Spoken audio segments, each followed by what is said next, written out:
নমস্কার সবাইকে। আজকে একটা নতুন ভিডিও নিয়ে চলে এসেছি। যদিও আমি রোজ ব্লগ করি না বা রোজ ভিডিও দিই না, কিছু কিছু স্পেশাল মুহূর্ত বা কিছু কিছু ভালো লাগার মুহূর্ত মনে হলে তখন হয়তো ভিডিও করি বা এরকমভাবে ভিডিও দিই। কিন্তু বেশিরভাগ সময়ই ভাবি যে দেবো, কিন্তু দেওয়া হয়ে ওঠে না, কেননা এটার একটা রেগুলারিটি মেনটেন করা খুব কঠিন। আর যেহেতু আমি কোনো ব্লগার নই, প্রফেশনাল, সেহেতু আমি এগুলো মেনটেন করি না বা দিও না। সেরকমই আজকের একটা কিছু ভালো লাগার মুহূর্ত, মানে শেষ বছরের প্রায় শেষ হতে চলেছে 2024, ভালো খারাপ মিশিয়েই গেছে।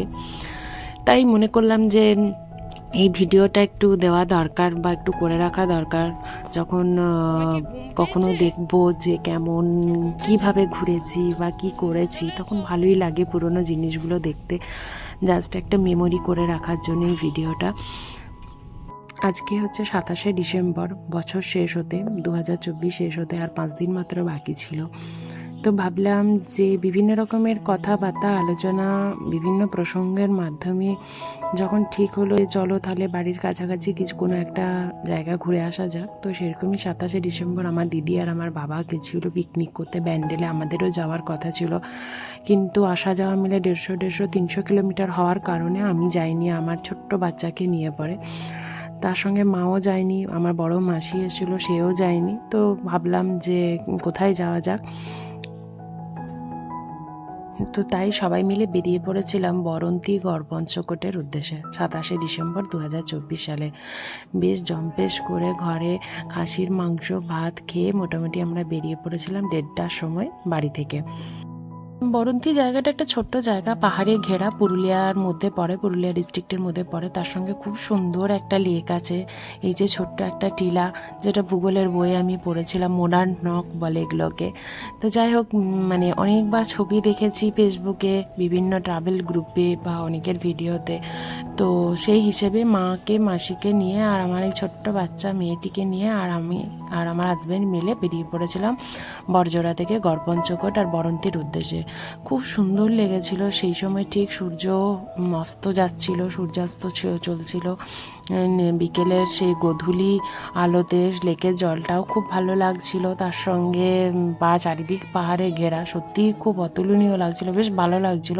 যদি একটা দিন রাত্রিতে থাকতে পারতাম ওখানে তাহলে খুব ভালো হতো আর কি, বেশ ঠান্ডাটা এনজয় করা যেত।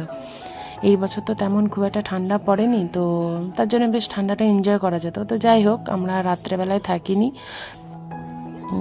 মোটামুটি ওই বরন্তী থেকে তারপরে আমরা বেরিয়ে পড়েছিলাম 0.5 ঘন্টা 40 মিনিটের মতো ওখানে থেকে কিছু ফটো তুলে ভালো।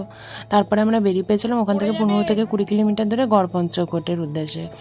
গড়পঞ্চকোট আগে নামটা শুনেছিলাম, আমার যেহেতু মামাবাড়ি পুরুলিয়া, তো এইসব নামগুলো আমার কাছে বড়ই চেনা, কিন্তু কখনো যাওয়া হয়নি। তো এই প্রথমবারই গেছিলাম। এইটা হচ্ছে গড়পঞ্চকোটে দেখার মধ্যে চতুর্দিক পাহাড়ে ঘেরা, আর এটা একটা রাধাকৃষ্ণের মন্দির, আর কিছু ভাঙাচোরা মন্দির আছে, আর কিছু আরও কিছু পয়েন্ট ছিল বা উপরে ওঠাও যায়। আমরা কিন্তু আর রাত্রি সন্ধেবেলা হয়ে যাওয়ার জন্য আর আমরা সেদিকে যাইনি। এটাই সেই মন্দির, বেশ সুন্দর লাগলো, টেরাকোটার মন্দির, বিষ্ণুপুরের আদলে টেরাকোটার মন্দিরে এরকম দেখে। আর এখানে প্রচুর মানুষের সেদিন সমাগম হয়েছিল, প্রচুর মানুষের ভিড় ছিল, বহু মানুষের ভিড় ছিল। আর আর আমার মেয়ে তো এখন সবে সবে হাঁটতে শিখেছে।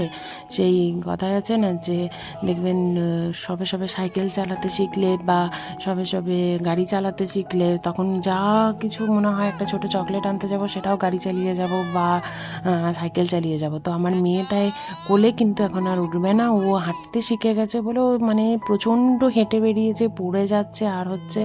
সেরকম ভালো করে কিছু ফটোও তোলেনি, যেটুকু শেষ মুহূর্তে আসার সময় ফটোটা তুলেছিল ওইখানে। তো আমরা ওই গড়পঞ্চকোটে একটু সামান্য টিফিন খেয়ে তারপরে আমরা বেরিয়ে পড়েছিলাম বড়জোড়ার উদ্দেশ্যে। মোটামুটি বড়জোড়াতে ঢুকে পড়েছিলাম 8:10-15 নাগাদ।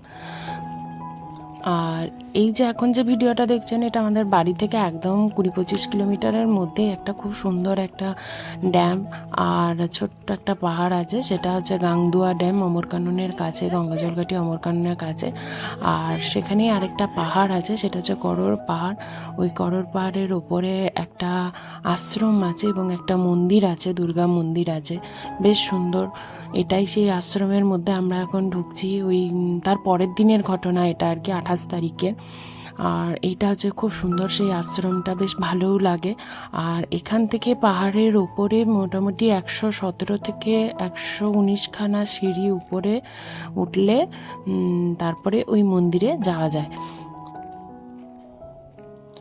আজকে আমার মা যায়নি, আজকে আমি, আমার দিদি সিকিউরিটিরা, আমার মেয়ে, আমার হাজব্যান্ড আর বড় মাসি আর আমি গেছিলাম।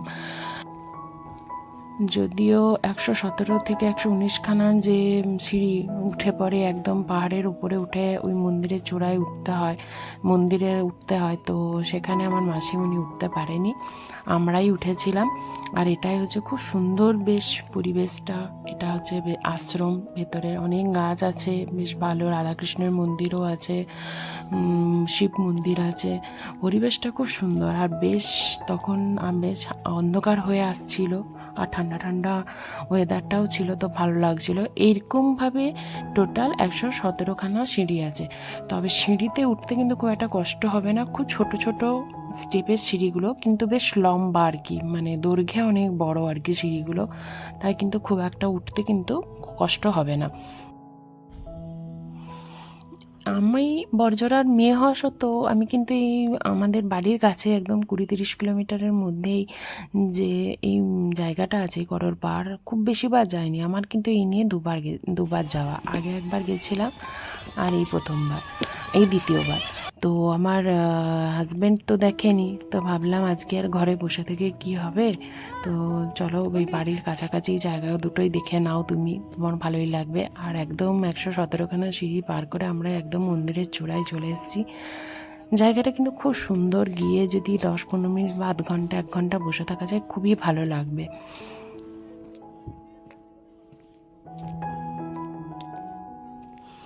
মা দুর্গার একটি মূর্তি, আর এইটাই হচ্ছে ওই মন্দিরের চারিপাশ থেকে মন্দিরের এই ভিউ। এটা হচ্ছে ওখানে একদম পাহাড়ের চূড়ায় মন্দির, আর ছোট্ট একটা পাহাড়, কিন্তু ভালো, বেশ সুন্দর পরিবেশটা, গোটা চতুর্দিকটা বেশ উঁচু থেকে দেখা যায়, খুব ভালো লাগে আর কি দেখতে। শীতকাল ছিল, তারপরে আবার ক্রিসমাস নিউ ইয়ারের একটা সিজন চলছে, তো সেই জন্য প্রচুর মানুষ এখানেও এসছিল, মানে একসাথেই সবাই দুটো আসে আর কি, এই গাংদুয়া আর এই করর পাহাড়। কখন দুপুরবেলায় বেরিয়েছি সে ভাত খেয়ে, মোটামুটি 2টো ওরকম সময়, তারপরে তো এখন ঘড়িতে প্রায় 7টা বাজে, খিদেও পেয়ে গেছে। তাই আহারিকা বলে একটা একদম রেস্টুরেন্ট করেছে, খুব সুন্দর রেস্টুরেন্টটা সাজিয়েছে, বেশ একদম প্রকৃতির মধ্যে। তো এই রেস্টুরেন্টে আমরা একটু স্ন্যাক্স খেয়েছিলাম, তো সেটারই একটু ভিডিও করলাম আর কি, বেশ ভালো লাগলো রেস্টুরেন্টটা এসে।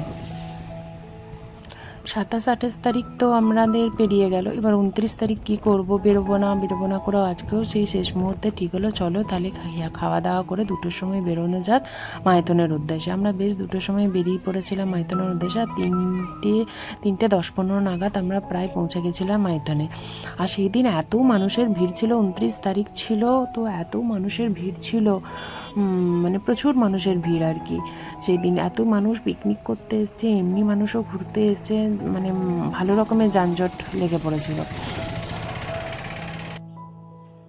আর এই যে আমার ছানা, আর জল দেখলেই কেন জানি না মনটা এত ভালো হয়ে ওঠে, মনটা এত স্নিগ্ধ পরিবেশ, এত সুন্দর ভালো লাগছিল যে সত্যি এখানে কত শান্তি মনে হচ্ছে চতুর্দিকে। আর বহু মানুষ বোটিংও করছিল, স্পিড বোট ছিল, যে যেরকম, আমরা যদিও সেই সব কিছু করিনি, তবে প্রচুর আমরা ফটো তুলেছি সেই দিন। ফটোটাই তো স্মৃতি হিসেবে থাকবে, ফটো ভিডিও এইসবই আর কি, তো প্রচুর ফটো তুলেছি সেই দিন।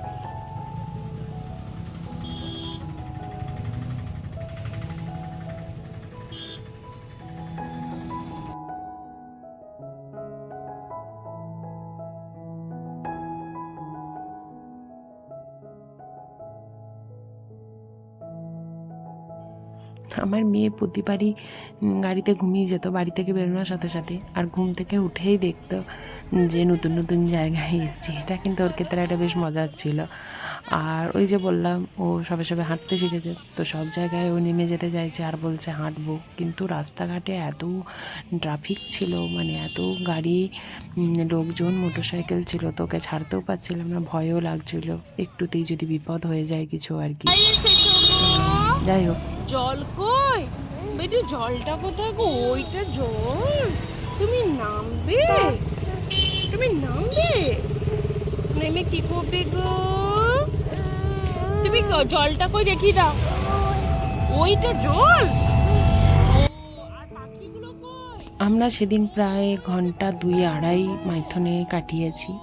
বেশ গোটা ড্যামটা আমরা পুরো গাড়ি নিয়ে ঘুরে দেখেছি। তারপরে দিদির কিছু পার্টির ছেলে ছিল, তারা দিদির জন্য ওয়েট করছিল ওই কল্যাণেশ্বরী টেম্পলে। তো তাদের জন্যই বেশ ভালো করে কল্যাণেশ্বরী মন্দিরে বেশ পুজোও দিয়েছি, দর্শনও হলো। কল্যাণেশ্বরী মন্দির দর্শন করে মোটামুটি আমরা যখন বাড়ি ঢুকলাম প্রায় তখন 9:30 এরকম বাজে। তো যাই হোক, এই ভিডিওটা কেমন লাগলো সবাই জানিয়ে।